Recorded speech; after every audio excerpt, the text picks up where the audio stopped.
উচ্চ মাধ্যমিক third semester রাষ্ট্রবিজ্ঞান মক টেস্ট সেট 6 অর্থাৎ আজকে আমাদের 6 নম্বর সেট প্র্যাকটিস করব। ইতিমধ্যেই আমরা রাষ্ট্রবিজ্ঞানের 5টা সেট প্র্যাকটিস করেছি, আর এই প্রশ্নগুলি অত্যন্ত গুরুত্বপূর্ণ প্রশ্ন নিয়ে আমরা সেটগুলি তৈরি করছি। এই সেটগুলির মধ্যে থেকেই তোমরা ফাইনালে প্রশ্ন কমন পেয়ে যাবে। এগুলি সাজেশন ভিত্তিক আমাদের এই প্রশ্ন বাছাই করা আছে, আর এই প্রশ্নগুলি তোমরা অবশ্যই খাতায় লিখে রাখবে। আর যদি তোমাদের আগে থেকে জানা থাকে বা লেখা থাকে তাহলে অ্যাভয়েড করে চলবে। আর যদি এর মধ্যে কোনো প্রশ্ন তোমার বাধে, মক টেস্ট দিতে গিয়ে দেখা গেল যে ম্যাক্সিমাম তুমি পারছো, তার মধ্যে দু একটা পারছো না, সেই দু একটা প্রশ্ন অন্তত নোটস করে নেবে। আর যদি কিছুই না থাকে তোমার, তাহলে সব প্রশ্নগুলি একটু কষ্ট করে লিখে নেবে। আর আমাদের এই ধারাবাহিক মক টেস্টগুলি প্র্যাকটিস করো, তাহলে দেখবে তোমার দক্ষতা কতটা বা তুমি কতটা প্রস্তুত হতে পেরেছো সেটা তুমি নিজেকেই যাচাই করে নিতে পারবে। তো চলো আমরা কথা না বাড়িয়ে আমরা মক টেস্ট শুরু করি। আমাদের আজকে রাষ্ট্রবিজ্ঞানের মক টেস্ট 6 নম্বর। আমরা ইতিমধ্যে 5টা সেট এবং সাজেশন তোমাদের সঙ্গে শেয়ার করেছি। আর আমরা এই যে মক টেস্টগুলি করব, এখানে ফাইনাল পরীক্ষায় যেভাবে প্রশ্ন এবং তার অপশন দেওয়া থাকবে, এখানেও আমরা সেইভাবেই ফাইনালের মতোই সেটগুলি তৈরি করেছি। তো তোমরা কি করবে, খাতায় যারা নতুন আছো খাতাতে 1 থেকে 10 পর্যন্ত সিরিয়াল করে নেবে। এরপরে আমি প্রশ্ন এবং সঙ্গে 4টে করে অপশন বলবো, কোন অপশনটা সঠিক হবে সেই অপশনটা 1-এর পাশে লিখে রাখবে। যেমন 1 নম্বরের ক্ষেত্রে এ বি সি ডি, যা হবে সংকেতে লিখে রাখবে। 1-এর এ হলে এ, বি হলে বি, সি হলে সি, ডি হলে ডি। তাহলে কি হবে, সময় অনেক বাঁচবে এবং অকারণে সবটা লিখতে যাওয়ার দরকার নেই, শুধু অ্যান্সারের সংকেতটা লিখে রাখবে। 2-এর যেটা ঠিক হবে সেটা পাশে হাইফেন দিয়ে এ বি সি ডিতে সংকেত দিয়ে লিখে রাখবে।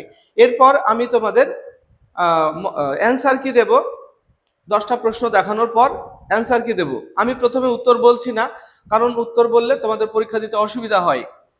তোমরা অনেক সময় কিছু প্রশ্ন নিয়ে ভাবো, মানে ভাবার প্রয়োজন হয়, কিন্তু আমি যদি সঙ্গে সঙ্গে উত্তর বলে দিই তাহলে ভাবার সময় পাবে না। তোমাদের মধ্যে কেউ কেউ বলছো স্যার সঙ্গে সঙ্গে উত্তরগুলি বলে দিলে ভালো হয়, কিন্তু বেশিরভাগ ছাত্রছাত্রীরাই আমাকে বলেছো যে না স্যার আগেই উত্তর বলবেন না, তাতে আমার পরীক্ষাটায় অসুবিধা হয়, উত্তরগুলি শেষে বলে দেবেন। তাই আমি অ্যান্সার কি তৈরি করেছি। তো চলো 1 নম্বর প্রশ্ন, সম্মিলিত জাতিপুঞ্জের প্রতিটি সদস্য রাষ্ট্র ড্যাশ জন প্রতিনিধি সম্মিলিত জাতিপুঞ্জের সাধারণ সভায় প্রেরণ করতে পারে। Option A 2, option B 3, option C 4, option D 5। কোনটা সঠিক হবে সংকেতে উত্তর লিখে রাখো। 2, আন্তর্জাতিক বিচারালয়ের এখতিয়ার রয়েছে। Option A 2, option B 3, option C 4, option D 5। 3 নম্বর প্রশ্ন, আন্তর্জাতিক বিচারালয়ের বিচারপতিদের কার্যকালের মেয়াদ হলো। অপশন এ 2 বছর, অপশন বি 5 বছর, অপশন সি 7 বছর, অপশন ডি 9 বছর। পরে 4 নম্বর প্রশ্ন, নিরাপত্তা পরিষদের স্থায়ী সদস্যদের সংখ্যা হলো। Option A 5, option B 10, option C 15, option D 20। এরপর 5 নম্বর প্রশ্ন, সম্মিলিত জাতিপুঞ্জের অর্থনৈতিক এবং সামাজিক পরিষদের সদস্য প্রতি বছর অবসর নেন। অপশন এ 1/3 অংশ, অপশন বি 1/4 অংশ, অপশন সি 1/5 অংশ, অপশন ডি 2/5 অংশ। এরপর 6 নম্বর প্রশ্ন, সম্মিলিত জাতিপুঞ্জের কোন সংস্থা সকলের জন্য স্বাস্থ্যোন্নতিতে নিয়োজিত হয়েছে। Option A UNICEF, option B হু, option C IMF, option D World Bank. কোনটা সঠিক হবে লিখে রাখো। এরপর আমরা দেখে নেব 7 নম্বর প্রশ্ন। দেখো 7 নম্বর, ঐতিহ্যগত নিরাপত্তায় মৈত্রী জোট পরিবর্তিত হয় কিসের ভিত্তিতে। অপশন এ ভৌগোলিক সীমানা, অপশন বি জনসংখ্যা, অপশন সি জাতীয় স্বার্থ, অপশন ডি রাজনৈতিক দল। পরের প্রশ্ন 8, সল্ট 2 স্বাক্ষরিত হয় আমেরিকা এবং ড্যাশ। অপশন এ ইংল্যান্ডের মধ্যে, অপশন বি পাকিস্তানের মধ্যে, অপশন সি ভারতের মধ্যে, অপশন ডি সোভিয়েত ইউনিয়নের মধ্যে। এরপর 9 নম্বর প্রশ্ন, শক্তি সাম্য যার উপাদান।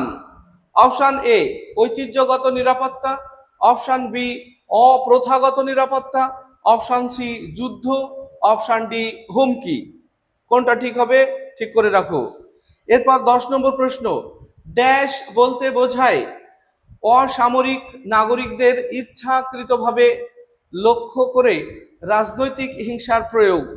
অপশান এ শূন্যস্থানে কি হবে? অপশান এ সন্ত্রাসবাদ, অপশান বি অভিপ্রয়াণ, অপশান সি অস্ত্র নিয়ন্ত্রণ, অপশান ডি মহামারী। এ হলো 10টা প্রশ্ন তোমাদের জন্য। 10টা প্রশ্ন নিয়ে মক টেস্ট করলাম। আশা করি তোমাদের এই প্রশ্নের উত্তরগুলি তোমরা দিয়েছো। এবার আমরা অ্যান্সার কি দেব আর তোমরা মিলিয়ে নেবে যে তোমাদের কটা ঠিক হলো।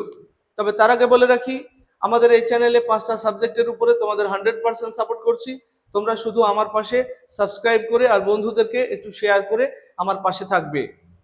আর সেই সঙ্গে এই প্রশ্নগুলি আমি অনেক কষ্ট করে লিখি এবং বিভিন্ন জায়গা থেকে ইম্পর্টেন্ট প্রশ্নগুলি বাছাই করে তোমাদের জন্য মক টেস্ট তৈরি করছি। এই প্রশ্নগুলির মধ্যে থেকেই তোমরা কমন পাবে। আর অনেক পরিশ্রমের ফল, আমি তোমাদেরকে পরিশ্রম করছি তোমাদের জন্য। তোমরা আমাকে তার ফলস্বরূপ একটা কমেন্ট দেবে যে তুমি কটা ঠিক করতে পারলে। 10টা প্রশ্নের মধ্যে 9টা নাকি 8টা না 7টা, কটা ঠিক হলো সেটা অন্তত একটু কমেন্ট করে জানাবে। এটুকুই তোমাদের কাছ থেকে চাই আমি।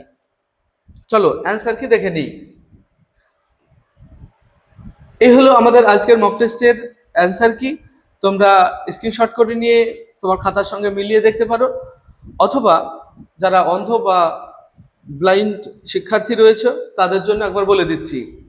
1-এর ডি অপশন সঠিক হবে 5, 2-এর বি 3, 3-এর ডি 9 বছর, 4-এর এ 5, 5-এর এ 1-এর 3 অংশ, 6-এর বি হু, 7-এর সি জাতীয় স্বার্থ, 8-এর ডি সোভিয়েত ইউনিয়নের মধ্যে, 9-এর এ ঐতিহ্যগত নিরাপত্তা, 10-এর এ সন্ত্রাসবাদ। এই হলো আমাদের আজকের মক টেস্ট। ভিডিওটি ভালো লাগলে লাইক, কমেন্ট এবং বন্ধুদের শেয়ার করবে। আসছি পরবর্তী ভিডিও নিয়ে। সেই পর্যন্ত সবাই ভালো থাকবে, সুস্থ থাকবে। ভিডিওটি শেষ পর্যন্ত দেখার জন্য ধন্যবাদ।